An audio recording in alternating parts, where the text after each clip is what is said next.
සාදු සාදු සාදු. නමෝ තස් භගවතු අරහතු සම්මා සම්බුද්දස්ස. නමෝ තස් භගවතු අරහතු සම්මා සම්බුද්දස්ස. නමෝ තස් භගවතු අරහතු සම්මා සම්බුද්දස්ස. සාදු සාදු සාදු. අපට මේ උතුම් ධර්මයේ කියා දෙන ගුරු දේවෝත්තම කල්යාණ මිත්‍ර පින්වත් ලොකු ස්වාමීන් වහන්සේට ඔබ අප සියලු දෙනාගේම නමස්කාරය වේවා. සාදු සාදු සාදු. පින්වත්නි, ගියවර අප සාකච්ඡා කරන්නට යෙදුනේ දුක්ඛ සමුදය ආර්ය සත්‍ය යටතේ තණ්හාව මුල් කරගනිමින් රූප තණ්හා, ශබ්ද තණ්හා, ගන්ධ තණ්හා, රස තණ්හා, පොට්ඨබ්බ තණ්හා, ධම්ම තණ්හා යන මේ සායාකාර වූ තණ්හාව මුල් කරගනිමින් මේ දුක හට ගන්නා වූ ආකාරයයි.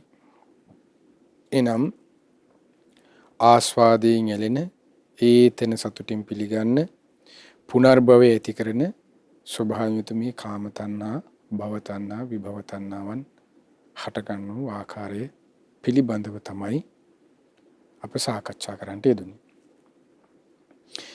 ඒතර අද දින සාකච්ඡා කරන්න අපි බලාපොරොත්තු වෙන්නේ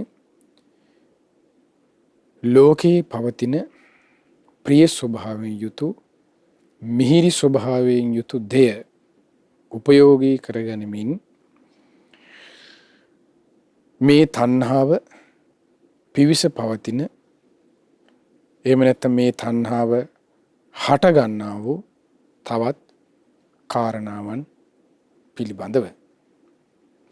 දැන් මේ වෙනකොට අපි සාකච්ඡා කළා ආධ්‍යාත්මික ආයතන 6, බාහිර ආයතන 6, විඥාන ආයතන 6, ස්පර්ශ ආයතන 6. ඊළඟට අපි සාකච්ඡා කරන්නට යෙදුනා වේදනා ආයතන 6, සංඥා ආයතන 6, සංචේතන ආයතන 6, ඊළඟට තණ්හා ආයතන 6.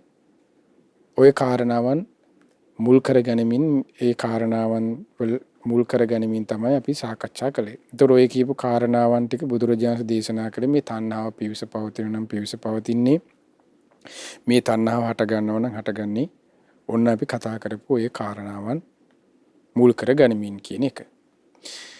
දැන් අද අපි සාකච්ඡා කරන්නට යන්නේ මේ තණ්හාව හට ගැනීමට උපකාර වන, මේ තණ්හාව පිවිස පවතින නම් පිවිස පවතිනා වූ තවත් කාරණාවන් දෙකක් ගැන. ඒ තමයි පළවෙනි කාරණාව විතක්ක කියන වචනේ. විතක්ක කියන කරුණ. විතක්ක කියලා කියන්නේ සිතනවා කියන එකට. සිතමින් ඉන්නවා කියන කරුණට. එතකොට දැන් අපි මේ විතර්ක කියන වචනය අපි අහලා තියෙනවනේ ධර්මයේ තුල. ඒ තමයි මෛත්‍රී සහගත විතර්ක. ඊට පස්සේ අහලා තියෙන අපි ඒ කාරණේ අනිත් පැත්ත ද්වේෂ සහගත විතර්ක, නෙක්ඛම්ම විතර්ක, ඊට පස්සේ රාග විතර්ක. ওই විදිහට අපි කතා කරලා තියෙනවනේ. ඊට පස්සේ දැන් සම්මා සංකල්පය කියන වචනේ තුල අපිට හම්බෙලා තියෙනවනේ නෙක්ඛම්ම. ඒ කියන්නේ නෙක්ඛම්ම සංකල්පේ සංකල්පයක්නේ. ඒ ඇති වෙන්නේ දැන් විතර්කයක් මුල් වෙනවනේ. එතකොට කාම විතර්ක, නන නෙක්ඛම්ම විතර්ක, ව්‍යාපාද විතර්ක, අව්‍යාපාද විතර්ක, විහිංසා විතර්ක, අවිහිංසා විතර්ක. එතකොට ඔය විදිහට විතර්ක කියන වචනය ධර්මයේ තුල විවිධ තැන්වල හම්බෙලා තියෙනවා. එතකොට භාවනාවකදී අපි කතා කරනවා සමත විදර්ශනා භාවනාවන් වල තන විතර්ක කියන වචනේ තියෙනවා. එතකොට මෛත්‍රී භාවනාවකට මෛත්‍රී විතර්ක මොනවද? අන්න එය සිතන්නේ ඒ තමයි මොනවද? මම වෛර නදහං අවීරෝ හෝමි. මම වෛර නැත්තෙක් වෙම්මා. අභ්‍යාපජ්ජෝ හෝමි. මම තරහ නැත්තෙක් වෙම්මා. අනීගෝ හෝමි. ඊර්ෂ්‍යා නැත්තෙක් වෙම්මා. ඊට පස්සේ දුක් පීඩා නැත්තෙක් වෙම්මා. සාන්සුවිට පත්වෙමා ආදී විතරන විතර්ක. එතකොට එතන විතර්කේ මෛත්‍රී විතර්කේ. ඊළඟට අපි කතා කරලා තියෙන දැන් සමහරවල්ට විතර්ක දැන් අසුභ භාවනාව වෙන ඔන්න විතර්ක. ඒ තමයි කේස්ලෝම් නියදත් තුළ යථා ස්වභාවය ගැන විතර්ක කරන. ඒතර විතර්කය. දැන් විතර්ක කියන වචනේ තේරුම මොකද්ද කිවි? සිතමින් ඉන්නවා කියන කරුණ. හිතනවා. එතකොට මෙන්න මේ අපි සිතමින් ඉන්න දේවල් මොනවද? අපි සිතමින් ඉන්න උපකාර වන්නා වූ දේවල්. ඒ තමයි සමහරවිට අපි රූප ගැන හිතමින් ඉන්න. රූපයක් මුල් කරගෙනමින් අන්න අපි හිතනවා. ශබ්දයක් මුල් කරගනිමින් අන්න අපි හිතනවා. ඒතකොට මේ විතර්කයට මුල්ුනේ මොකද්ද? අන්න රූපය. එතකොට ඒකට තමයි යන රූපේ මුල් කරගනිමින් විතර්ක කරනවා. එතකොට අන්න ඒ නිසා ඒකට කියන රූප විතර්කය කියලා. ශබ්දයක් මුල් කරගනිමින් සිතමින් ඉන්නවා. එතකොට ඒක කියනවා සද්ද විතක්කය. එතකොට ඒකට මුල්ුනේ මොකද්ද? ශබ්දයයි. යම් ශබ්දයක් කොමන හෝ. එතන ගැටීම වෙන්න පුළුවන්. එතන ඇලීම වෙන්න පුළුවන්. මුල්ුනේ කොමක්ද? ශබ්දයයි කියන එකයි මේ කියන්නේ. ඇලීමක් වෙන්නත් පුළුවන්, ගැටීමක් වෙන්නත් පුළුවන්. මුලලා තියෙන ඇලීමටයි ගැටීමටයි එක්ක රූපයක් ගැන සිතමින්. ඒක රූප විතර්කේ. ඒ ඇලීමට ගැටීමට යන මුල්ුනේ, ඒ තණ්හාවට යන ඇති වෙන මුල්ුනේ ශබ්දයක් ගැන සිතමින් සිටීම. ඒක ශබ්ද විතර්කේ කියවේ ඒකයි.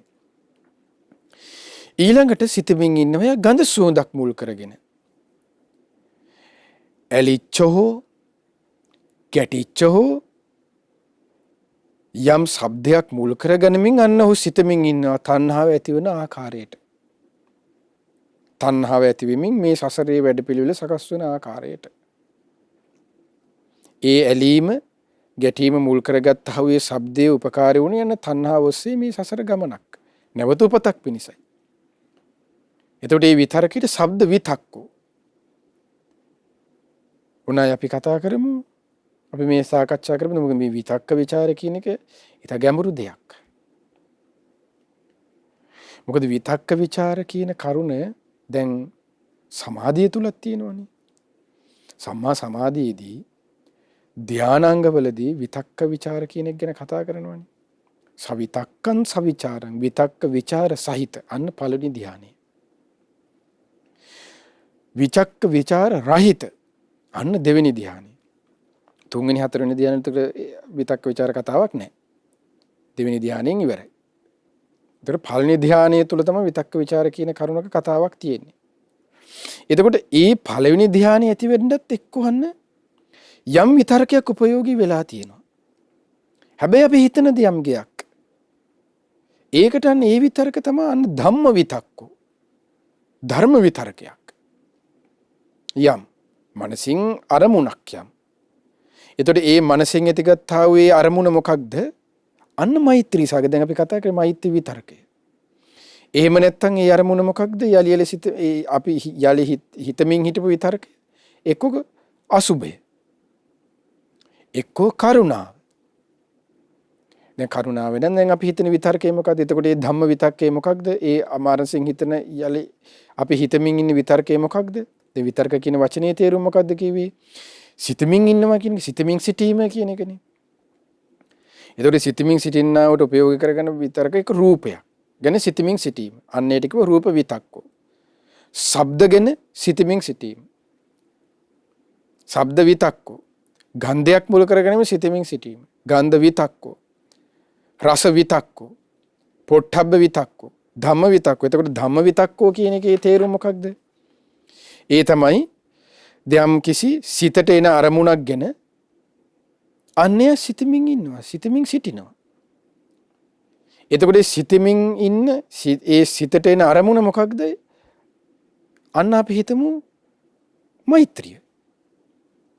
එතකොට අන්න ඒකට කියන මෛත්‍රී විතර්කය. ද්වේෂය. දැන් සිතට එන අරමුණ ගැන හිතමින් සිටීමනේ. සිතට එන අරමුණ ගැන සිතමින් සිටීම. එතකොට ඒකට අන්න කියනවා ධම්ම විතක්ක ඕනේ. ඒ ධම්ම විතක්කේත් අපි හිතමු ද්වේෂය නම් අන්න ද්වේෂ සහගත විතර්කයක් කියනවා ඒකට. මෛත්‍රී නම් හිත ඉන්නේ ධම්ම විතක්කේ. ඒතකොට ඒ ධම්ම විතක්කේට කියන්නේ මනසින් හිතන අරමුණට ඒ හිතන අරමුණ ගැන හිතින් හිතීමට කියන්නේ මෛත්‍රී විතර්කේ.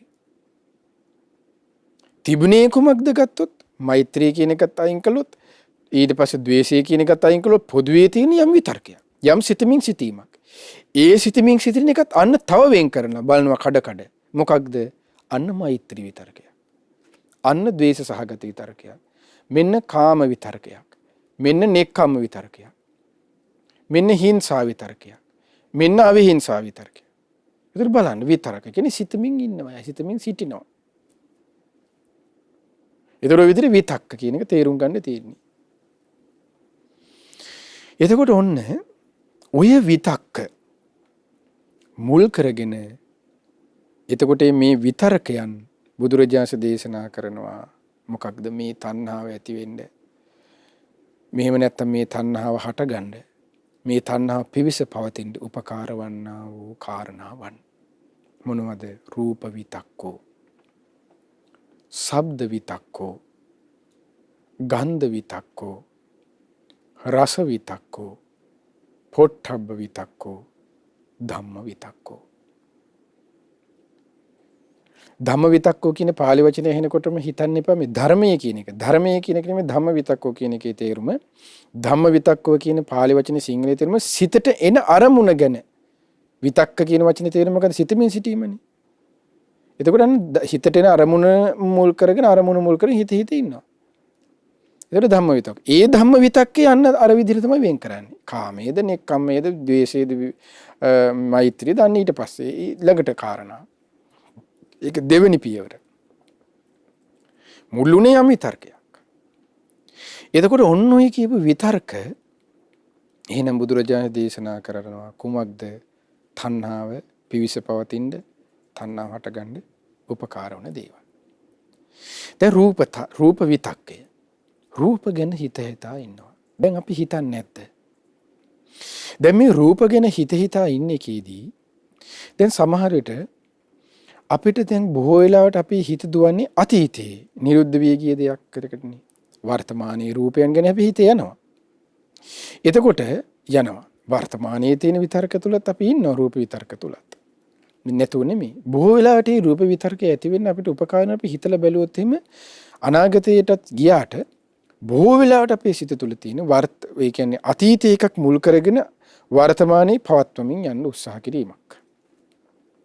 එහෙම නැත්නම් අනාගතයේ මුල් කරගෙන වර්තමානයේ තුල පැවැත්වීමක්. ඔහොමයි තියෙන්නේ. එතකොට පින්වත්නි දැන් අපි අහලා තියෙනවා අපි දැන් මේ කතා කරන මාතෘකාවෙන් ඔන්න වෙන පැත්තකට දැන් අපි කතා කරන්න යනවා. දැන් අපි අහලා තියෙනවා ආහාර. ආහාර වලට දැන් අපි කියන මේ බත් මාළු ආහාර කියපු ගම අපිට කොත්තු බුරියානි නෙමෙයි මේ කතා කරන්න යන්නේ මම. අර රෙසිපි පාඩමක් නෙමෙයි දැන් අද කරන්න යන්නේ. ඒතර මේ ආහාර කියන එක තියෙනවා ධර්මෙත්. ආහාර කියන වචනය. එතකොට ඒ ආහාර වලටයි ආහාර කියලා කියන්නේ ඒ තමයි සසරේ පැවැත්ම පිණිස උපකාර වෙන නිසා අන්න ආහාර වලට ආහාර කියලා කියනවා. මේ සසරේ පැවැත්ම පිණිස උපකාර වන ආහාර ධර්මයට අනුව 4 ආකාරයි. ඔන්න ආයෙ මතක තියාගමු. ආහාර වලටයි ආහාර කියලා බුදුරජාණන් දේශනා කළේ. ඒ තමයි මේ සසරේ පැවැත්ම පිණිස උපකාර වන නිසා ආහාර. දැන් මේ තියෙන්නේ හරි ලස්සන සංයුත්නිකයි දෙවෙනි පුත් වහන්සේගේ ආහාර වර්ගයක් තියෙනවා. ඒකට මේ ආහාර වර්ගයේ තමයි මේ කාරණාවන් සඳහන් වෙන්නේ. එතකොට ඒ ආහාර වලටයි ආහාර කිව්වේ. ආහාර වලට ආහාර කියන වචනේ තේරුම මේ කියන්නේ. දැන් අපි තුල තව ධර්මයෙන් අහලා තියෙන රූපේටයි රූපේ කියන්නේ. වේදනාවටයි වේදනාව. අන්න ඒ වගේ ආහාරයටයි ආහාර කියන්නේ. ඒ තමයි සසරේ පැවැත්ම පිණිස උපකාර වන කාරණා නිසා. ඒතර සසරේ පැවැත්ම පිණිස උපකාර වන කාරණා 4යි. ඒ කියන්නේ ආහාර වර්ග 4යි.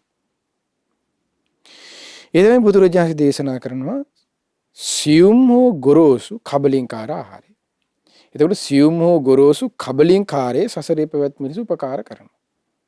ඒ තමයි දැන් අපි මේ කතා කරන මේ සාමාන්‍ය අපි කන බොන ආහාර වේල. මේ ගැන ඒ සියුම් ගොරෝසු දැන් කබලින්කාර ආහාර කිව්වේ ඒකයි. ඊළඟට බුදුරජාණන් දේශනා කරනවා ස්පර්ශ විඥාන ආහාරය. දැන් අපි කතා කළේ දැන් මෙතනදිත් අපි කතා කළා නේද? ඇසේ, කනේ, නාසයේ, දිවේ, කයේ, මනසේ කියලා විඥාන. ඒතර ඒ විඥානය ගැනම තමයි ආහාරයක් විදිහට තියෙන්නේ. ඒතර විඥානය කියන කරුණත් සසරේ පැවැත්ම වෙනස උපකාර වෙන කරුණක්. ඒ නිසා ඒකට විඥානේ ආහාරයක් විදිහට දාලා තියෙනවා.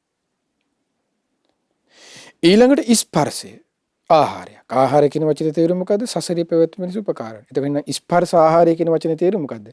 අර ඇසේ ස්පර්ශය, කනේ ස්පර්ශය, නාසයේ ස්පර්ශය, දිවේ ස්පර්ශය, කයි ස්පර්ශය, මනසේ ස්පර්ශය. එතකොට එහෙනම් සසරේ පැවැත්ම වෙනස උපකාර කරන කාරණා. ඒකයි ස්පර්ශය ආහාරය කියලා කියන්නේ. ඊළඟට අන්න මනෝ සංචේතන ආහාරය. එතකොට ඔන්න අපි කතා කළා අපි අතීතයේ එක්ක මුල් කරගෙනමින් වර්තමානයේ තුල සිතුවිලි පවත්වනවා. විතර්කයේ යෙදෙනවා. අනාගතයක් මුල් කරගෙනමින් වර්තමානයේ තුල සිතුවිලි පවත්වන විතර්කයන් කරනවා. සිතමින් ඉන්නවා. එතකොට අන්න මේ කියපු කාරණාව තමයි මනෝ සංචේතන ආහාරය කියලා කියන්නේ. එතකොට අතීතයෙන් අපිට එකක් ඇදලා දෙනවා වර්තමානයේ තුල පවත් ඉන්න.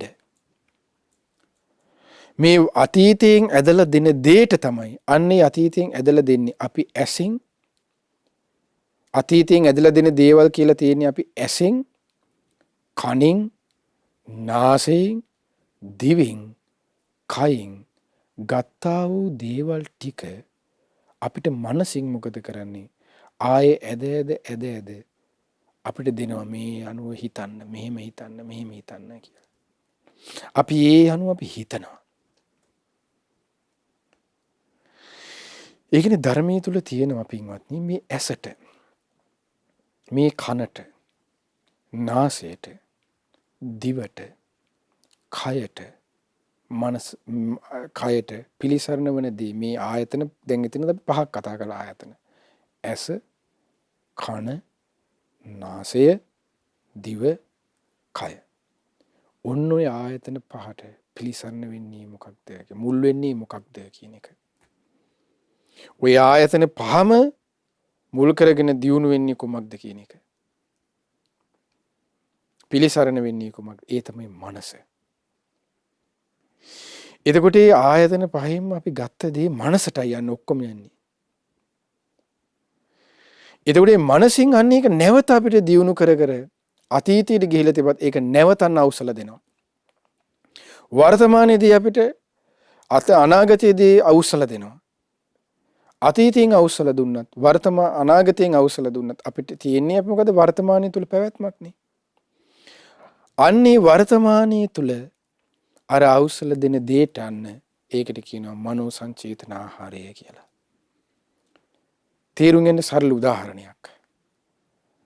අපි දැන් අපි බස් එකේ ලස්සන රූපයක් දැක්කා උදේ වැඩට එනකොට බස් එකේදී. දැන් හවස් 2යි වෙලාව කියමු. උදේ දැක්කේ අපි 8ට. දැන් ඒක අපිට හිතින් හිතන්න බැරිද? පුළුවන්. අන්නේ උපකාරුණේ මනෝ සංචේතනාවෙන් තමයි අපි අවසල දුන්නා. දීලාන දැන් අපි විතරකින් එයාගේ ඇස් මෙසේය. මාදියා මෙසේ බැලුවේය. ඔහු බස් එකට නැගී අසවල් හෝල්ට් එකෙන්ය. ඒ නැවතුමින් බස් එක ආවේ මේ වෙලාවේය. අන්න ඒ හිතන දේවල් අන්න විතර්ක කියන්නේ ඒකටයි. ඒ විතර්ක ටික ඇති වෙන්න අන්න උපකාරය උනේ මොකද්ද? අර රූපයයි. එතකොට ඒ යන්නේ රූපයෙන් තමයි මේ විතර්කේ උපද්දලා දුන්නේ. එතකොට ඒක තමයි අරමුණු උනේ. ඇසෙන් දැක්ක දේ යන්න මනසින් අරමුණු නා කිව්ව ඇසෙන් දැක්ක දේට පිළිසරණුනේ මනසයි කිව්වේ ඒකයි. එතකොට හිතන්නකෝ කනින් අහපු දෙයක්. අපි හිතන්න දැන් අපිට ආස කරන සින්දුව තියෙනවා කියලා. අපි කැමති සින්දුව. හැබැයි දැන් අහන්නත් නැහැ ඒක. දැන් මේ වෙලාවේ අහන්නත් නැහැ, අහන්න දෙයක්වත් නැහැ, මොකුත් නැහැ. නමුත් අපිට හිතෙන් අපිට හිතලා ගන්න පුළුවන් නේද ඒකේ මියුසික් එක. ඒකේ මියුසික් දුන්න අපි හිතන එතන යම් ඔකෙස්ට්‍රා එකක් හිටියේ, පිරිසක් හිටියා කියලා. ඒ අය ඒගොල්ලෝ හිටපු හැටි. ඒගොල්ලෝ මෙහෙම හිටියේ ඇඳපු දේ පවා මේ අසවල් ඇඳුමින් හිට ඒ හැබැයි මුල්ලුනේ යන්නේ ඒ හැම දෙයකටම අර සාද්දයයි. බලන්න. කනින් අහපු දේ, ඇසින් පෙනෙපු දේ උපකාර වුණා කියන එක මනසට. ගඳ සුවඳ. යම් ගඳ සුවඳක් තිබ්බ කියමු. ඔන්න අපේ යාළුවෙකුට හොඳ අපි හිතමු එයා බෝන්ලා හොඳ සෙන්ට් එකක් හරි බෝඩි ස්ප්‍රේ එකක් හරි මොකක් හරි පාවිච්චි කරන කෙනෙක් යාළුවෙක් ඉන්නවා කියමු. ඊට පස්සේ අපිට කියන්නේ අපි තව යාළුවෙකුට අපේ කම්පැනියට ආවට පස්සේ අපි කියන්නේ අද නියම සුවඳක් ආවා හලෝ. දැන් අපි දැන් සුවඳ කියන එක අපිට දැන් එතන ඕලාරික අල්ලන්න තියනවාද සුවඳක්? දැනෙන්න සුවඳක්වත් තියනවද නැහැ? අපි මේ සුවඳ ගැන බලන් ඊට පස්සේ වචන වලින් විග්‍රහ කරන්නද මෙහෙම මේ සුවඳ මෙහෙම එක වෙන්නේ නැති මේ අසවල් බ්‍රෑන්ඩ් එක වෙන්නේ ඔක්කොම අපි දන්නේ නැහැ. නමුත් මවලා හරි අපි කියන්නේ නැද්ද? ඒ විදිහට කියනවා. හැබැයි ඒ හැම කියන කරන්නේ අන්න ඒකට තමයි විතර්කය කියලා කිව්වේ. ඒතර මේ සම්බන්ධයෙන් තියෙන හරි ලස්සන සූත්‍රයක් තියෙනවා මදුපිණ්ඩික සූත්‍රය කියලා. එතකොට අන්න දැන් අපි විතර්ක ගැන ඉස්සෙල්ලා සාමාන්‍ය සරල තේරුමක් අරගෙන අපි මදුපිණ්ඩික සූත්‍රය කතා කරමු. දැන් මේ කියන දේවලුත් මේ මදුපිණ්ඩික සූත්‍රයේ තියෙන ಗುಣ කතා කරයිද ಗುಣ කියයිද මොකද වෙන්නේ කියන එක. ඒතර මේ ಗುಣ කතා කරන ඒවා තමයි දැන් මේ කියන්නේ අපි අසුවඳයි මෙහෙමයි දැන් දැකලවත් පේන්නවත් නැහැ. දැන් අසවල් දැන් අපි තව යාළුවෙක් කියනවනේ ඒ මනුස්සයා දන්නෙත් නැහැ. දැකලවත් තියෙන දේ කියන නෑනේ. දැකපුවත් නැති වෙන කෙනෙක් දැකපුවත් නැති සුවඳක් ගැන අපි දැකපු ඒ සුවඳ කියනවා කියන්නේ කොහොමද අපි? ඒ කියන රටාවත් එක්ක එයාගේ හිතේ කෙලෙස් ඇති වෙනවා කියන්නේ. ඒතර කොහොම කෙලෙස් පැවැත්මකට මේ හිත ඇදිලා බැඳිලා යනවද කියන එක තේරෙනවනේ. ඊට පස්සේ හිතන්නකෝ රසය. ඒතර අපි කාපු බීපු දෙයක් ගැන හිතන්න. ඒතර කලින් අනාගතය දැන් හිතන්නකෝ ඔන්න අනාගතයේ දෙයක් ගැන අපි හිතනවා කියලා. ඔන්න අනාගතේ අපි හිතන දැන් අද යාළුවොත් එක්ක අපි කතා කරන අපි අද ෆීස් හට් එකෙන් ඕඩර් එකක් දාමු පීට්සා ගේන්න. ඊට පස්සේ ඔන්න අපි කියන මෙහෙම පීට්සා එකක් තියෙනවා. මෙහෙමයි ඒකේ රස දැන් කාලත් නැහැ. ඒ හැම එකකටම අන්නේ රසයේ මුල් කරගෙන විතර්ක කරනවා හිතනවා අපි. ඊට පස්සේ රසයේ මුල් කර ගනිමින් අපි මෙහෙමයි ගේන්නේ මෙහෙමයි කරන්නේ මේවයි ඒ නම්බර් මේවයි ඒ සිද්ධි දාමේ වැඩපිළිවෙල ලක්ෂණට හදන්නේ නැද්ද? ඒ හැම එකම හිතට අපි සිතවිලි හිතා ඉන්නේ නැද්ද? අන්නේ සිතීම තමයි මේ කිව්වේ.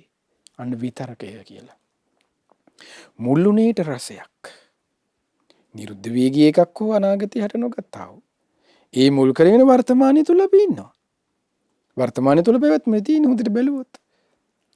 අතීතං නාන්වග දැන් බද්දේක රත්න සූත්‍රයේ දෙකනේ දේශනා කරේ. අතීතය ගැන හිතටල ගන්නත් එපා. නප්පටිකං කියන අනාගතේ පතන්නත් එපා. වර්තමානයේ තුද පච්චුප්පන්නං චේ ධම්මා තත්ත විපස්සති. ඒ වර්තමානයේ තුල පවතින ස්වභාවයන් විදර්ශනාවෙන් කරන්න. අතීතය ඇයි එපා කිව්වේ? අතීතය ගැන හිතුවා. ඒක අතීතේ නිරුද්ධ වෙලානේ. වර්තමානයේක හට අරගෙන නැහනේ. ඉන්නේ අපි කොතනද හොඳට බැලුවොත් වර්තමානයේ. ඒකයි වර්තමානයේ 100න් හිටහන් කිව්වේ. ඒකයි වර්තමානයේ තුල විදර්ශනයෙන් ඉන්නේ කිව්වේ. අනේකයි තේරුම. බද්දේක රත්න සූත්‍රය බලන්න මජ්ක්‍ධිම නිකායේ.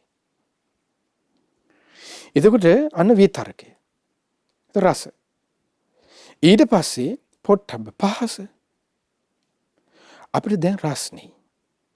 අපි සීතල හිතමින් අපි හිතන්නේ නැද්ද? අසවල් තැනට ගියොත් මෙහෙමයි කියලා අපි විතරක සමුදාය හිතමින් නේදී පහස විඳින්න යන්නේ ඊට පස්සේ. සීතල ඉන්නකොට මෙහෙමයි අපි එළිය රස්නේ ඇති මෙහෙම යන්. අපි සියල්ල කෙරෙහි අපි තුල සිතවිලි පවත්වන රටාවක් තියෙනනේ සිතමින් සිටීමක්. සිතමින් සිටීම කියන වචනේ තේරුම තමයි විතර්ක කරනවා කියලා කියන්නේ. එතකොට ඒ සිතමින් සිටිනේ දැන් අපි කතා කළේ මේ යම් කාමයක් මුල් කරගෙන කාමයෙන් දැන් එහෙම ඒ රූප, ශබ්ද, ගන්ධ, රස, පහස මුල් කරගෙන අපි කාමයෙන් ඇති වෙන කෑමක් ගැන, ඊට ශබ්දයක් ගැන, ගන්ධ සුවඳ දැන් අපි කාමයේ පැත්තෙනදී. එතකොට ඒ වගේම තමයි විතරකේ මුල් කරගෙන අපි හොඳ යහපතුත්. සිතමින් සිටිනවා දැන් S2 පියාගෙන මෛත්‍රී සිතමින් සිටිනවා. මෛත්‍රී විතරකය. ඊට පස්සේ නෙක්ඛම්මේ සිතමින් සිටිනවා. නෙක්ඛම්ම විතරකය. බලන්න උපකාර වෙන දේ. ඒතර විතරකය. එතකොට කාමයේ අර දැන් විදිහට මුලින් කතා කරපු දේවල් ගැන සිතමින් සිටීම තුලිනුත් ඒ විතරකයේ තුලිනුත් අන්න දුක පිණිස හේතු සකස් වෙනවා. තණ්හාව වැඩි පිළිවෙල සකස් වෙනවා. භාවනා අරමුණක් දැන් අපි හිත ඉන්නෝනේ. ඒ අරමුණ තුලත් අපිට අන්න හේතු සකස් වෙනවනේ. ඒතකොට ඒ මුල් කරගෙනත් අන්න අපිට නැවත උපතක් සකස් වෙනවනේ. මොකද සසරෙන් නිදහස් වෙලා නැහැනේ. ඒතකොට ඒ දැන් භාවනා මුල් කරගෙන එයා මෛත්‍රී සමාධිය ධානය මුල් කරගෙන බඹලෝ උපත ලබනවා. එතන තණ්හා උපකාරයක් වුණා උපත ලබන්නේ උපතකට. දැන් මෙතනදිත් අන්න කාමය මුල් කරගෙන ඒ විතරක ඔස්සේ තන්න උපත ලැබීමක් උපකාර වෙන තණ්හා මුල් කරගෙනම අන්න දිගුතියේ සතර පාය කාම ලෝකේ හීන ධාතුයි. එතකොට ඒකයි මේ විතරක කියන එක දෙපැත්තටම බලපාන්නේ. ඒක ධම්ම විතක්කෝ කියවේ ඒකයි. මනසින් සිතන අරමුණු ගැන අපි සිතට හිතීම. අරමුණ ගැන අපි හිතුවේ එතකොට ඒක දෙපැත්ත යහපත් අයහපත් තියෙනවා. ඒතර ඒකනේ ද්වේධා විතක්ක සූත්‍රය තුල මජ්ක්‍ධිම නිකායේ තියෙන්නේ හිතට විතර්කයක් එනවා. ඒ විතර්කේ ආවා කියන එක ගැන අවධානයෙන් ඉන්න ඕනි කියන පළවෙනි කරුණ.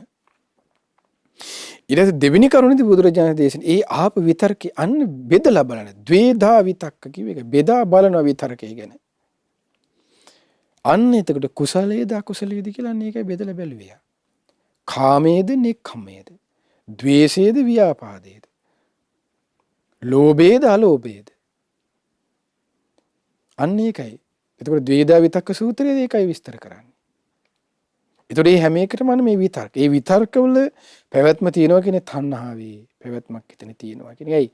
තණ්හාව බැසගෙන පවතින්නේ. පිවිස පවතින්නේ. අන්න මේ රූප විතක්කෝ, සද්ද විතක්කෝ, ගන්ධ විතක්කෝ, රස විතක්කෝ, පොට්ටබ්බ විතක්කෝ, ධම්ම විතක්කෝ තුලය. කිව්වේ ආන්න ඒකයි. ඒතකොට ඒ නිසා තමයි යන්න නැවත අපිට විපාක වෙනස කර්ම සකසල භවයක් හට අරගන්නේ. ඒතකොට ඒකයි යහපත් විතරකේ තියෙන කියන නැවත යහපත් තැනක උපතකුත් අයහපත් වෙන අයහපත් විතරකේ තියෙන ඒ උපතකුත් යන්නේ. මේ විදිහට විතරක සමුදාය ඔස්සේ යන හැටි. ඒ විතරක සමුදාය ඔස්සේ හිතුවා විතරනේ ඒක ක්‍රියාවෙන් කරනවනේ. ඒතකොට ඒ ක්‍රියාවෙන් කිරීමත් එක්කත් ඔහුට සකස් වීමක් තියෙනවනේ. ඒ ක්‍රියාවෙන් කෙරවීමත් එක්ක ක්‍රියාවට යෙදවීමත් සමග තමයි අන්න උට කර්මය කියන දේ චේතනාව මුල් සුවීමෙන් ඒ වෙන්නේ. මේ චේතනාව කියන එක මුසු වෙන්නත් උපකාර වන්නා වූ දෙයක් මේ විතර්කය කියන එක. චේතනාහම් වික්කවේ කම්මං වදාමි කියන එකට. දැන් ඒ කලින් තියෙන දෙයක් කියලා හොඳට තේරෙන්නේ අර ලස්සන දේශනාවක් තියෙනවා සංයුත්ත නිකායේ සනිධාන සූත්‍රය. සනිධාන සූත්‍රයේ දේශනා කරනවා මේ කාම විතරක ඇති වෙන්න හේතුව. ඊට පස්සේ නෙක්ඛම්ම විතරක ඇති වෙන්න හේතුවත්. ව්‍යාපාද විතරක ඇති වෙන්න හේතුවත්. අව්‍යාපාද විතරක ඇති වෙන්න හේතුවත්. හිංසා විතරක ඇති වෙන්න හේතුවත්. අවිහිංසා විතරක ඇති වෙන්න හේතුවත්. ඒතර ඒට මුලින්ම හේතුව වුණ කාම ධාතු. කාම ධාතු නිසා කාම සංඥා. ඊට සංකල්පනා. ඊට කාමච්ඡන්ද. ඔය ඔක්කොගේ මුල් කරගවීමක් තමයි අන්න කාම විතරකයක පැවැත්මක් කියලා කියන්නේ. ඒ කාම විතරකේ මුල් කර ගනිමින් අන්න යා කයෙන් වචනයෙන් ක්‍රියා කරන්න. අන්න එතකොට චේතනාව මිස වෙලා. ඒ කයෙන් වචනයෙන් මුල් කරගත්ත ගමන් අන්න උට කර්මය සකස් වුණා.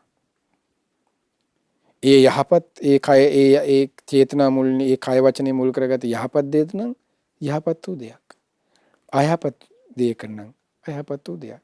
එහම එකට පිටිපස්සේ තිබුණ යන විතර්කයක්. බලන්න වෙන දේ.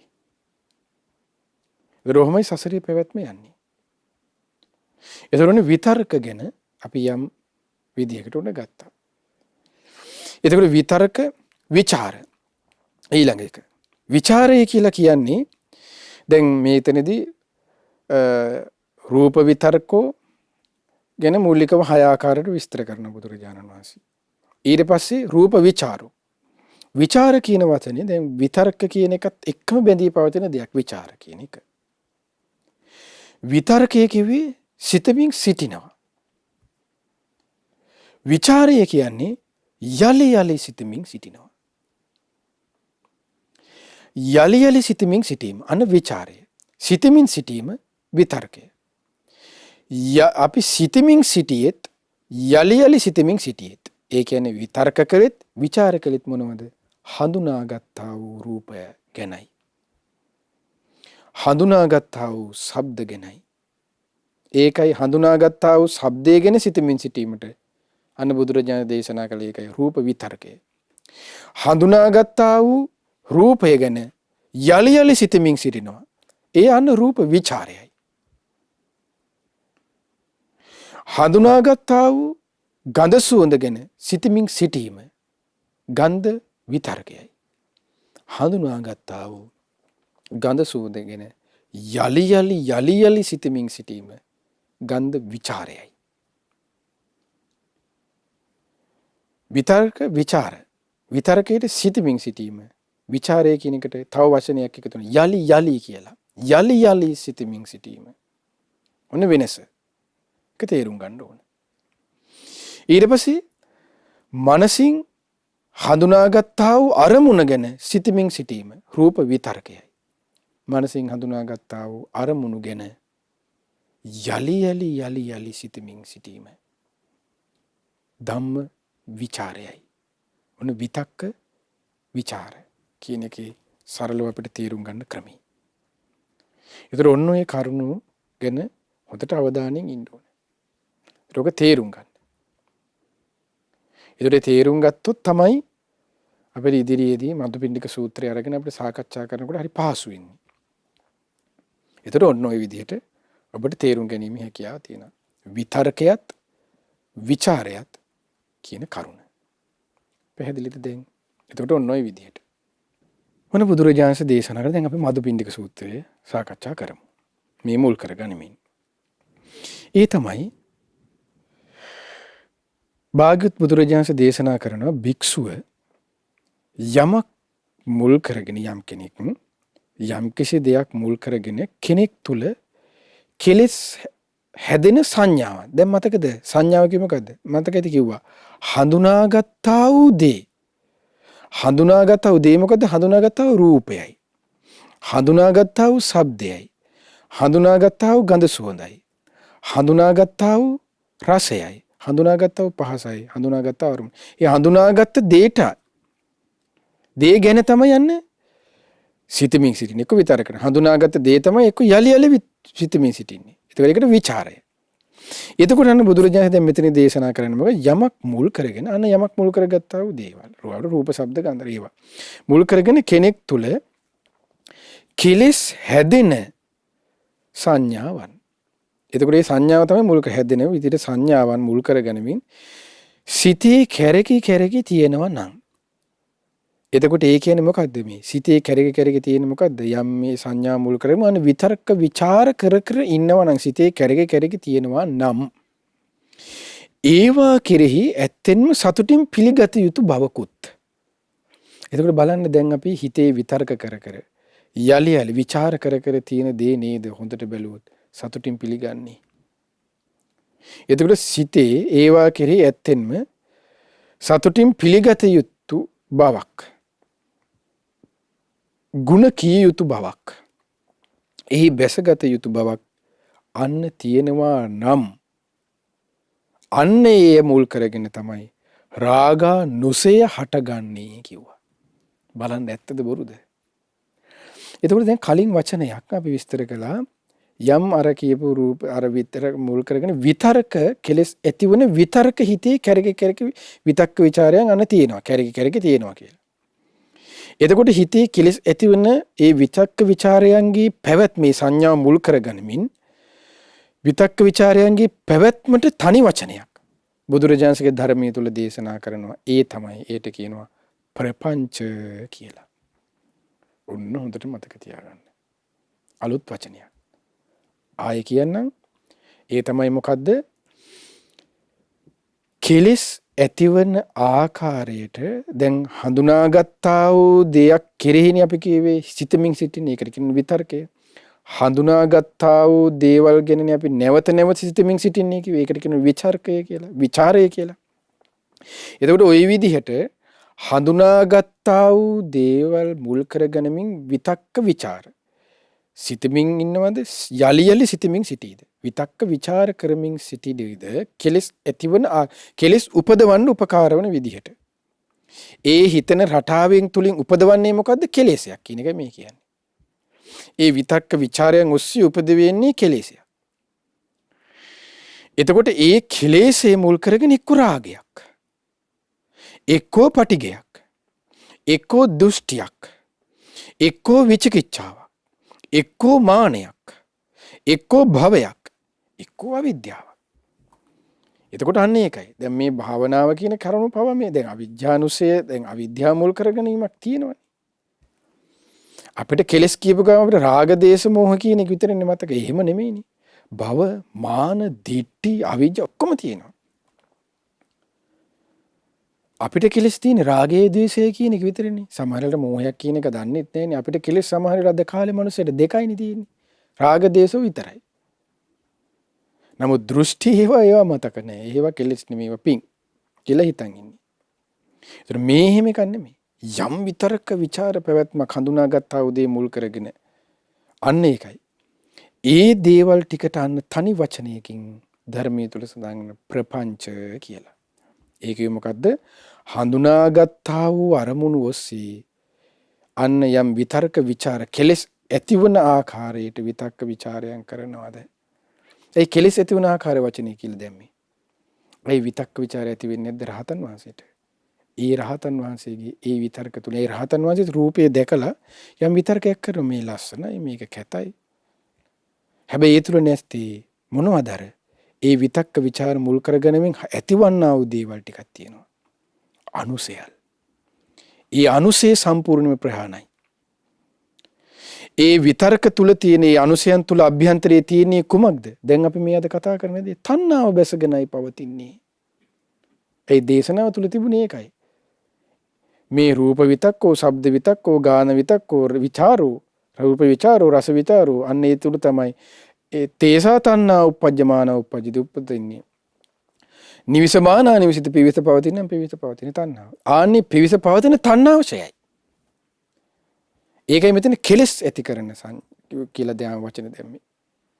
ඒකට ප්‍රපංච කියලා කියන්නේ. මොනවද තේරුම් ගන්න. ඔන්න ඒ විදිහට දැන් ඔන්න අපි මදුපිණ්ඩික සූත්‍රයට යමු.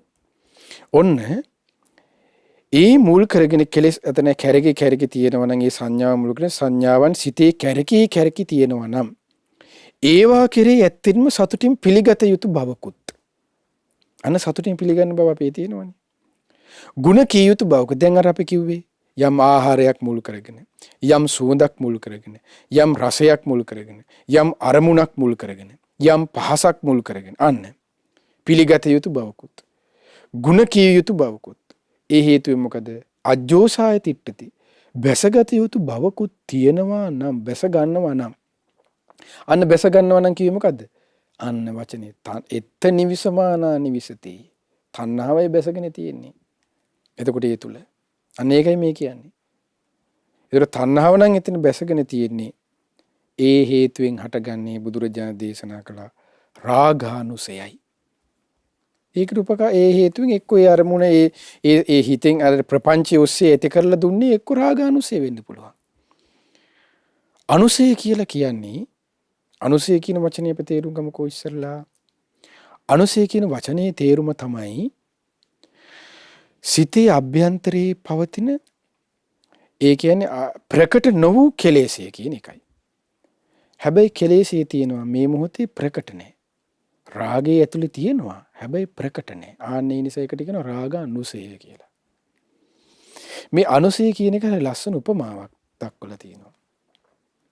අනුසය කියලා කියන්නේ හරියට මඩ වගේ කියනවා. යම් කිසි තැනක වතුර අපි හිතමු යම් පොකුණක් තියෙනවා කියලා. ඒ පොකුණේ ඇතුලේ අපිට හොඳට පොකුණ උඩින් බලපුවහම හොඳට පැහැදිලිව පේනවා. නමුත් අත දාලා මෙහෙම කලත්තපු ගමන්ම ඇවිස්සලෙන්නේ නැද්ද? මොනවද ඇවිස්සලෙන්නේ? මඩ. අන්න ඒ වගේ තමයි අපේ හිතේ ඇති තැම්පත් වෙලා තියෙන දේවල් වලට කියන වචනයක් අනුසය කියලා. අනේ අනුසය අර මඩ වගේ. දැන් තැම්පත් වෙලා තියෙන අවස්ථානුකූලව යම් කරුණු කාරණ එනවද? අන්න අපි අත දාලා කලත්තනවද? අන්න මඩ ටික ඇවිස්සෙනවා. එතකන් හරි ප්‍රභාස්වරයි. හරි ලස්සනයි. මාළුව පේනවා, සිප්පිකටු පේනවා, ඊට පස්සේ ඇතුලේ තියෙන දේවල් හොඳට පේනවා. හරි පිරිසුදුයි කියලාත් අපි කියනවා. හැබැයි කෝටු කැල්ලක් හරි දාලා කලතපු ගමන් ආය පිරිසුදුයි කියන වචනේ නාන් අර කෝටු කෑල්ල දාලා කලත් වුණා වගේ තමයි අපේ හිතේ මොකද්ද? විවිධ සංඥාවන් මුල් කරගනිමින් අන්න කෙලෙස් ඇතිවන ආකාරයට කල්පනා කරන එකට කියන ප්‍රපංච. අන්න ප්‍රපංච ඔස්සේ මොකද වෙන්නේ? ඒ ප්‍රපංච මුල් කරගනිමින් ಗುಣ කියයිද? ඊට තුල ඊට පස්සේ සතුටින් පිළිගැනීම ඇති වෙයිද? අන්න ඒක හිත බැස ගන්නවා තණ්හාව. අන්න එතකොට මොකද වෙන්නේ?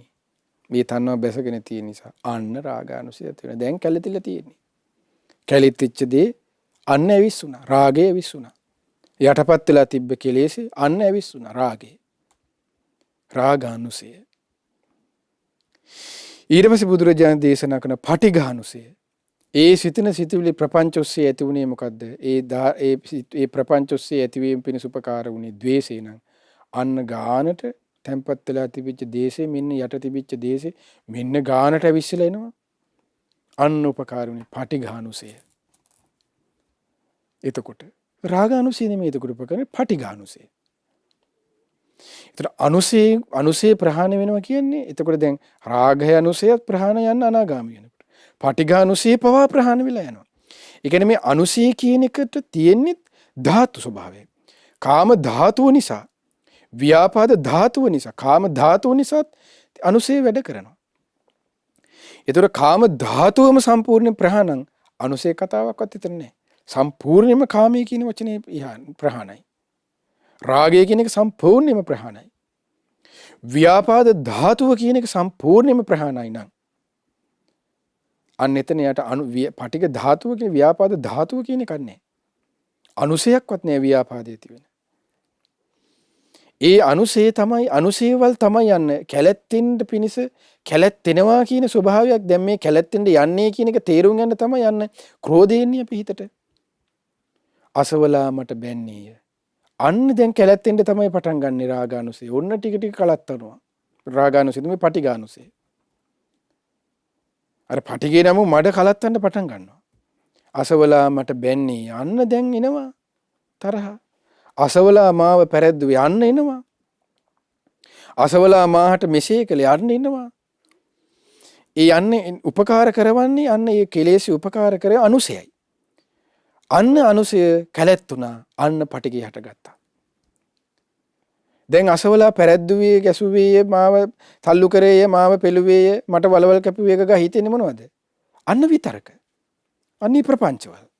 මේ ප්‍රපංච තමයි දැන් ඇදට වෙලා බුදියගෙන දිගෑදිලා කල්පනා කරගෙන පුටුවේ හාන්සි වෙලා. ප්‍රපංච යෙදෙනවා කැලැත්තිච්ච ගමන් මඩවල ස්වභාව අනුසය ඇති වුණා. පටිඝානුසය. රාගානුසය, පටිඝානුසය, දිට්ඨානුසය. තුන්වෙනි අනුසය. දෘෂ්ටි. දැන් බලන්න මේ විදිහට මිනිස්සයා ওই විදිහට විතක්ක විචාර කර කර ඉන්නේද දෘෂ්ටිත්. කොච්චර බලන්න දෘෂ්ටි වල ඉන්නවද කියලා. දැන් බලන්නකෝ දැන් අපි හැමදාම තැලණියකට පවුනේ ඒක අයින් කරමුකෝ. නැකත් කේන්දර ටික. ඒක කොහොමද දෘෂ්ටිනේ. තැලණියකට තලන්නේ නැතුව අපි හිතමු වෙන කාරණාව දැන් බලන්න දානේ විපාක නැත කියලා කෙනෙක් පිළිගන්නවා. ඒක හිත එන දෙන්න හොඳ නෑ දානි. දුන්නා කියලා ඇති දේවල් මොනවද? සීල්වතුන් කියලා කියනවා මොන සීල්ද? අපි ගිහින් බලන් හිටියද? අන්න ප්‍රපංච. ඒ විතක්ක ਵਿਚාර ටික තමයි අන්න වැඩ කරන්නේ. ඒ ඔස්සේ යන දෘෂ්ටිය දානේ විපාක නැහැ, දීලා වැඩක් නැහැ. අන්න දිඨානුසය මුල් කරගෙන දෘෂ්ටිය ආවා. සම්මා දිට්ඨියෙන් බැහැර කරාය. මිත්‍යා දෘෂ්ටිය උපද්දුවා. මිත්‍යා දෘෂ්ටිය ඇති කර දාන විපාක නැහැ කියන්නේ. ඔය ධාතුන් වහන්සේලා කියලා කිව්වද මොනවද ඔය ඇට කැලේනේ? තියෙනවද නැද්ද දන්නේ? peerයට බෙදලා දීලාද කවුද දන්නේ? අන්න හිතනවා. බලන්න අපිට මේ වෙන දේවල් දිඨානුසය. ඊට තව එහෙමමයි සාස්වත දෘෂ්ටි, උච්ඡේද දෘෂ්ටි. ඉතින් සියල්ල මේ දිඨානුසය දේවල්නේ. අනුසයෙන් ඇති කරනා වූ දේවල්. දිට්ඨිය නම් මේ ධාතුව තියෙනවා. ඒ දෘෂ්ටි ගැලවෙන්නේ මොකෙන්ද? සෝවාන් වෙනකොට සම්මා දිට්ඨියට පැමිණීමෙන්. ලෞකික ලෝකෝත්තර වශයෙන්. ලෝකෝත්තර වශයෙන් පත් වීම සමග දිඨානුසයත් සියල්ලම ප්‍රහාණයි. සෝවාන්. බලන්න හිතනේදී ඒක තලණයකට ගැන අපි කතා කළොත් එතකොට නැකත් කේන්දර ගැන හිතෙන්නේ කොල්ලා ලෙඩ උයයි අපේ ලෙඩ උනේ. යකා ගහලක් දන්නේ. කේතා ලබලා දන්න හාන්සි පුටුරිලා කල්පනා කර කර ඉන්නේ. ඊට පස්සේ ඒකේ ಗುಣ වයන්නේ ಗುಣ අසවල් තැන හොඳ ඇති. ගන්න හිතන්නේ. අන්න දිඨානුසය තමයි. දිඨානුසය. ඒ හේතුව දිඨානුසය ඇවිස්සුණා. අන්න යට තියෙන කෙලෙස් ඇවිස්සිට ගාම දෘෂ්ටිය තමයි ඊට පස්සේ ඉස්සරහට එන්නේ. රාගානුසය ඇවිච්චස ගමන් එන්නේ රාගය. අනුසයෙන් අවුස්සල දෙන්න දීලා උපද්දලා දෙනවන්න මූලිකම කරුණ ඵලය රාගය. පටිඝානුසයෙන් අන්න පටිඝය. දිඨානුසයෙන් දෘෂ්ටිය. ඊළඟට තමයි බුදුරජාණන් දේශනා කරනවා විචිකිච්ඡානුසය සැකය. විචිකිච්ඡාවත් සෝවාන් වෙනකොටනේ ප්‍රහාණය වෙන්නේ. සෝවාන් ශ්‍රාවකයා තුළනේ ප්‍රහාණ.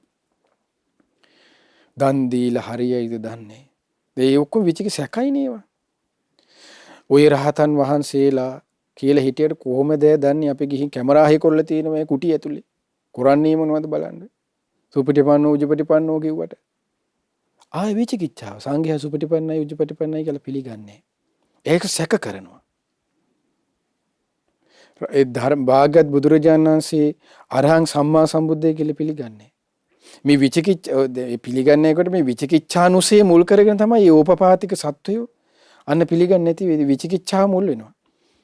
ඒ සැකය ඕපපාතික උපත කියන එක ඒ සැකය නැත්තම් එයා බුදුරජාණන්සේගේ ඒ අනුශාසනා පිළිගන්නව හරිය නිරේ තියෙනවා ඒකාන්තයෙන්ම. ඒ විචිකිච්ඡා කරන්නේ. ඊට පස්සේ මේ പ്രേත ලෝක, දිව්‍ය ලෝක අන්න තියෙනවා. ඒ විචිකිච්ඡාව නැත්තම් එයා පිළිගන්නවා. ඒතර විචිකිච්ඡානුසය. ඔන්න තේරුම් ගන්න. ඔන්න අනුසය. රාගානුසය, පටිඝානුසය කියේ මොකද්ද? සිතේ අභ්‍යන්තරයේ පවතින කෙලෙස්, තැම්පත් වෙලා තියෙන කෙලෙස් ටික. ඒ කියන්නේ තැම්පත් වෙලා තියෙනවා ක්‍රමානුකූලව ඇවිස්සලා එනවා. ඒ මොහොතේ නෑ නමුත් ඇවිස්සලා එනවා. යම් හේතු සාධක තමයි යන්න අර කෙලෙස් ප්‍රපංචේ. ඒ ප්‍රපංචය තුල තියෙන කුමක්ද? කෙලෙස් ඇතිවන ආකාරයේ විතක්ක ਵਿਚාරේ පැවැත්මක්. ඒ හේතුවෙන් රාගානුසය, පටිඝානුසය, දිඨානුසය, විචිකිච්ඡානුසය ඊළඟට තමයි මානානුසය. මාන්නේ. කොහොම කිව්වට අපිනේ දන්නේ. ඔය කිව්වට අපිටනේ ග්‍රැජුවේට් තමන්ගේ ග්‍රැජුවේට් එක ගැන ඊට පස්සේ හිතනවා. මාන්නේ බලන මිනිසුන්ගේ තියෙන. ඒතර ඒ පැත්තෙන් හිතනවා. ඒතර පොඩ්ඩක් සමාධිය භාවනාවක් කරන ඉති කරගත්තොත් මෙයාලා කවුද? මේ කෙහෙල් කොටන් වලට සිවුරු පොරවලා අපේ දරුවෝ වගේ මොන බනද මෙයාලගෙන් අහන්නේ? අපිනේ දන්නේ. අපි එදා ඉඳන් අපි බලංගොඩ ආනන්ද මෛත්‍රී හාමුදුරුවන්ගේ කාලේ ඉඳන් බණ අහන් ඉන්න අයනේ. මේ පොඩි කිරිසප්පේ වගේ මෙයාලා දන්න බණ මොනවද? අන්න ඒ ඔක්කොම තමයි මානානුස. මේ මම දැන් මේ පැයකමාර සමාධියෙන් ඉන්න මේ අයියෝ කකුල් දෙක නමාගෙන විනාඩි 5ක් ඉන්න බෑ. බලන්න මානානුසයෙන් අවසල දෙනදී හැම පැත්තකට මෙහෙමයි. එතකොට හිතන්න චුට්ටක් හිතුවොත් පින්වත්නි අපිට කොච්චර ඒකයි මේ කෙලෙස් ප්‍රහාණය පිණිස බුදුරජාණන්සේ උපකාර කරනවා කිවි සිහියත් නුවණත් වීර්යයත් කොච්චර සිහියෙන් හඳුන ගන්න ඕනද මේ හැම කෙලෙසේකම ස්වභාවය. ඒ සිහියෙන් තේරුම් ගත්තට නුවණින් දැනගන්න නුවණින් ඉමසන්න එපා. හරිද වැරදිද මේක මොනකද්ද මේ රාගයක්ද මේක ද්වේෂයක්ද මේක දෘෂ්ටියක්ද මේක විචිකිච්ඡාවක්ද මේක මාන්නයක්ද? නුවණින් තේරුම් අරගන්න ඒ ධර්මකයා තියෙන්න එපා. ඒ නුවණින් තේරුම් අරගනිමින් ඊට පස්සේ යන්නේ ආතාපි සම්පජානුස් සතිමා. අන්න ඊට පස්සේ යා සිහියෙන් දැනගත්තා. ඊට පස්සේ කෙලස් තවන වීරිය යංගන කරනවා. රාගේ නම් අන්න යා මොකද කරන්නේ? අසුබේ වඩන. පටිගේ නම් අන්න ඊට පස්සේ යා මොකද කරන්නේ? මෛත්‍රිය පුරුදු කරනවා. එතකොට ඒ පුරුදු කරගෙන ගන්න වීරියන්න ආතාපි. එතකොට ඔන්නේ කරුණු එකයි උපකාර වෙනවා කියලා කියන්නේ. කොච්චර මේ ධර්මයේ පුරුදු කරනවා කියන්නේ දැන් තේරෙනව නේද? බත් වෙන වගේ ගෙදරටලා ලේසි නෑ කියලා මේ කොරෝනා කාලේ. ගෙදරටලා බත් එකක් වෙන වගේ ලේසි නෑ. ඔන්න අමාරුයි. ඒකයි දුෂ්කරයි කියන්නේ. ඒකයි සත්පුරුෂ ඇසුරක ඉන්න කියන්නේ. ඒකයි සත්පුරුෂ ධර්මය අහන්න කියන්නේ. ඒ ධර්මයේ කියවමින් හිත ඒක තේරුම් ගන්න උත්සාහ කරන්න කියන්නේ. එතකොට තේරෙනව නේද? කලින් වැඩසටහන අපි කිව්වේ මනුස්ස ලෝකෙද උඳ දිව්‍ය ලෝකෙද කියලා හෙව්වොත් මේ ටික තේරුම් එනකොට ඕන කෙනෙකුට හිතෙනවනේ දිව්‍ය ලෝක සත්පුරුෂ ඇසුර කොච්චර වටිනවද කියන එක. අද මෙහෙම ස්වභාවයක් තේරුම් කරගලා දෙන්නවත් කෙනෙක් නැහැ. ඒතර බලන්න දිඨානුසය, මානානුසය, ඊළඟට භව රාගානුසය. භවයේ පැවැත්මට අපේ හිතවිලි හදන රටා කොච්චර තියෙනවද? සරල උදාහරණයක් ගත්තොත් මල ගෙදර අපි නිවන් සැප ලැබේවා කියනවා. ආයේ පෙට්ටිය උස්සනකොට අපි අතරින් ඉපදේවා කියනවා. ඒ ඔක්කොම මේවත් එක්කනේ යන්නේ. සරල උදාහරණයක් වෙයි කිව්වේ, ලොකුවට නෙමෙයි, ගැඹුරට නෙමෙයි.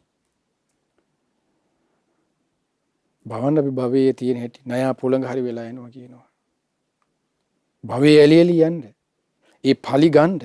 බලන්න මේ කෙලෙස් ඔක්කොම අපි මේ දැන් මේ ධර්මයේ තුල භාග්‍යවත් බුදුරජාණන්ගේ මහා කරුණාවෙන් බලන්න මේ එක එක වෙන් කර තියෙනවා. ද්‍රාගානුසය, දිඨානුසය, ඊට පස්සේ මානානුසය, පටිඝානුසය කියලා. නමුත් මේ හැම එකකටම එකිනෙකට සම්බන්ධයි. ඒ සම්බන්ධතාවයේ පුරුක කුමක්ද? තණ්හාවන්න. තණ්හාවෙන් තමයි යන්නේ බැසගෙන පවතින්නේ. තණ්හාව තුල තමයි මේ බැසගෙන පවතින්නේ. ඒ ප්‍රහාණය කරන්න තණ්හාව ප්‍රහාණය කරන්න තමයි ගැලවි එක විනාශ නැති වෙලා යන්නේ. සම්පූර්ණ ප්‍රහාණය කරාද අන්න භව රාගානුසය ඉවරයි. ඊළඟට කුමක්ද? අවිජ්ජානුසය. අවිජ්ජානුසය දුරු වුණා කියන්නේ විද්‍යාව සාක්ෂාත් වුණා. ඒතර මේ හැම එකක් කෙරෙහිම අපි අවිද්‍යාවේ මේ ඇස ආයතන 6 ආධ්‍යාත්මික බාහිර මේ හැම එකක්ම අපි මේ අවිද්‍යාව තුලනේ අපිට තියෙන. ඒ කියන්නේ අවිජ්ජා යත්වේ වාසේස විරාග නිරෝධා. සියල්ල නිරුද්ධ කළේ අවිද්‍යාව ඉතුරු නැතුව නිරුද්ධ කළොත් ඒ සංස්කාරයේ අවිද්‍යාව නිරුද්ධයි. ඒ විඥානේ ඒ තුල අන්න ඒ ඇසයි රූපේ තිබුණාට එතන විඥානේ හට ගන්නවා. අවිද්‍යාවේ පැවැත්මක් නැහැ කිව්වේ ඒකයි. බලන්න මේ එකිනෙකට මේ ධර්මයේ ගැලපෙලා යන හැටි. ඒ අවිජ්ජානුසයක තියෙන. එතකොට ඔන්න ඔය කියපු කාරණා ටික එතකොට මේ අද අපි කතා කරේ විතක්ක ਵਿਚාර මුල් කර ගනිමින් මෙන්න මේ විදිහට මේ කෙලෙස් පැවැත්ම හැට ගන්න හැටි මේ මදුපිණ්ඩික සූත්‍රය මුල් කරගෙන ප්‍රපංච. සරලව අපි තේරුම් ගත්තොත්. ඒතර මේ කියපු ටික ගැන ඔන්න කල්පනා කරන්න. විතක්ක ਵਿਚාර කියන එක ගැන කල්පනා කරලා. විතක්ක කිව්වේ සිතමින් සිටීම. ਵਿਚාර කිව්වේ යලි සිතමින් සිටීම. මොනවාද හිතමින් සිටිනවා කිව්වේ? හඳුනාගත් දේවල්, රූප, ශබ්ද, ගන්ධ, රස, පහස. ගැන අන්න හිතනවාද? හඳුනාගත් රූපය ගැන සිතමින් සිටිනවාද? රූප විතක්කෝ කිව්වේ ඒකයි. හඳුනාගත්තා වූ රූප ගැන නැවත සිතමින් සිටිනවාද? ඒකට කිව්ව ਵਿਚාරය කියලා. රූප ਵਿਚාරෝ. ওই විදිහට අන්න තේරුම් ගන්න. විතක්ක ਵਿਚාර. එතකොට හඳුනාගත් රූපයට කෙලස් ඇති වෙන විදිහට ඒට අන්න කිව්ව එක වචනය ප්‍රපංච කියලා. ඒ ප්‍රපංච ඔස්සේ යන ඔහුගේ ඒ ප්‍රපංචයෙන් අවසන්නේ මොකද්ද? අනුසයයි. අනුසය අවශ්‍යීම නිසා අන්න කෙලෙස් උපදිනවා. රාගය, ద్వේෂය, මානය, ditthිය, විචිකිච්ඡාව, භවය, ඊට පස්සේ යන්න අවිද්‍යාව. ඔය සියල්ල වැඩ කරනවා. එතකොට ওই ටික තමයි අපි සරලව අද වැඩසටහනදී අපි මූලිකව කතා කරන්නේ. මේ සරලව අපි මේ කතා කරපු ටික සාරාංශයක් විදිහට. ඒ නිසා මේ කාරණාව නැවත සිහි කරන්න. නැවත හොඳට කල්පනා කරන්න. මේ මදුපිණ්ඩික සූත්‍රය හොඳට අධ්‍යයනය කරන්න. ඒක තවත් තේරුම් ගන්න පුළුවන්. එතකොට මේ තණ්හා මූල කරගෙන මේ හැම දෙයකම අන්න තණ්හාව තමයි මේ හැම දෙයක් තුළම ඇතුලේ බැසගෙන පවතින්නේ, පිවිස පවතින්නේ කියන කරුණ තමයි අද අපි රූප විතක්කෝ, ශබ්ද විතක්කෝ, රූප විචාරෝ, ගාහන විචාරෝ කියලා අපි අද සාකච්ඡා කරන්න ඉතුරුනේ. ඉතින් ඒ නිසා මේ විතක්ක විචාරයන්ගේ යථා ස්වභාවය නුවණින් පිළිසඳ දකිමින් අපටත් මේ කෙලෙස් දුරු කරගෙන ගෞතම බුදු සසුනේ පිළිසරණ ලබන්න ඔබ අප හැම දිනාටද වාසනාව ඒකාන්තයෙන්ම සැලසේවා. සාදු සාදු සාදු. චරත භික්කවේ චාරිකං ධර්ම දේශනාව සඳහා අද දින දායකත්වයේ දරන්නේ අබුඩාබිහි පදිංචි පින්වත් එම් දයාවති පෙරේරා මෑණියන් ඇතුළු ඒ පවුලේ සියලු දෙනා විසින් විශේෂයෙන්ම නොවැම්බර් මාස 16 වන දිනේ නම් අද දිනට 63 වන උපන්දිනයේ සමරන දයාවති මෑණියන්ට නිදුක් නිරෝගී සුවපත් භාවයේ චිර ජීවනයේ පිණිස මේ පින උපකාර වේවා කියන බලාපොරොත්තුෙන් යුක්තව. ඉතින් රැස් කරගන්න යෙදුණු සියලු පින් අපි ප්‍රථමයෙන්ම අනුමෝදන් කරමු. පින් කැමති සියලුම දෙවිවරුන්ට, සක්දෙව් රජුන් ප්‍රධාන තවුසාවෙති සියලු දෙවිවරුන්ටත්, ඒ වගේම ධතරාෂ්ඨ, විරුද්ධ, විරූපාක්ෂ, වෛශ්‍රවණ සතරවරම් දෙවි මහරජ දරුවන් ප්‍රධාන සියලු දෙවිවරුන්ට, ආලවක සෙන්පතිතුමන්, සීවක සෙන්පතිතුමන් ඇතුළු සියලුම සෙන්පති දෙවිවරුන්ටත්, ඔබ අප සියලු දෙනාගේ මිෂ්ඨ දේවතාවුන් වහන්සේලාටත්, ඒ වගේම ලක්දිව බුදුසසුන සුරකින්න නානානම් ගොත්වාසී ප්‍රදේශ භාර මේ පින්බිමන අධිග්‍රහිතව සිටිනා වූ සියලු දෙවියන්ටත් ඒ වගේම සුමන සමන් දෙවියන්ට නුපුල්වන් දෙවියන්ට නැතුළු සියලු දෙවියෝද සියලු බ්‍රහ්මයෝද මේ පින් අනුමෝදන්න දෙවියන් බ්‍රහ්මීන් දිව්‍ය ආයුෂ වර්ණ සැප බලයෙන් වැඩිත්වා ශ්‍රද්ධා සීල ස්තුත ත්‍යාග පඤ්ඤා යන සීක බල ධර්මයෙන් වැඩිත්වා පිනින් සතුරුන් සියලු දෙවියන්ගේ දිව්‍ය රැකවරණේ ආරක්ෂා උදව් උපකාර ඔබ අප සියලු දිනාටමත් ඒ වගේම දායකත්වයේ දරුවෝ දයාවති පෙරේරා මෑණියන් ඇතුළු හැම දිනාටම සලසා දෙත්වා දෙවියෝද බ්‍රහ්මයෝද ගෞතම බුදු සසුනී උතුම් චතුරාර්ය සත්‍ය ධර්මයේම අවබෝධ කරත්වා.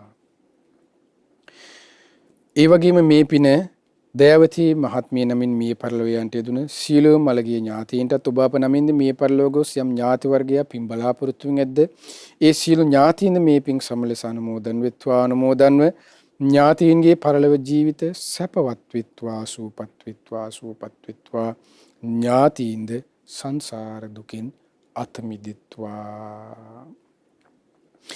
ඒ වගේම සුජීවත්ව සිටින සහෝදර සහෝදරියන්ට ඒ වගේම කුලියා පිටිය බරාගෙදර යන ලිපිනේ පදිංචි ආර්.ඩී. ශ්‍රියානී ප්‍රේමා මහණියන්ටත් මේ පින් අනුමෝදන් වෙත්වා. ඒ වගේම දායකත්වයේ දරූ අබුඩාබියේ පදිංචි අද දිනට 63 වන ජන්මදිනයේ සමරන දයාවති මෑණියන්ටද මේ පින් අනුමෝදන්ව එතුමියටද නිදුක් නිරෝගී සුවපත් භාවය චිර ජීවනය දීර්ඝායු සම්පත සීල ආරක්ෂාව රැකවරණේ සැලසේවා. කරන කියන සීල කටයුතු ਸਰව ප්‍රකාරයෙන්ම සාර්ථක වෙත්වා. සුවසේ පින් දහම් දරස් කරගනිමින් ගෞතම බුදු සසුනේ පිළිසන ලබන්නද මේ පිනත් ඒකාන්තයෙන්ම උපකාර වෙත්වා. රැස් කරගත්තා වූ සීල පින අපි අනුමෝදන් කරමු. ඔබ අප සීල දිනාගේම ගුරු දේවෝත්තම කල්යාණ මිත්‍ර පින්වත් ලොකු ස්වාමීන් වහන්සේටත් එක්ලෙස අනුමෝදන් වෙත්වා.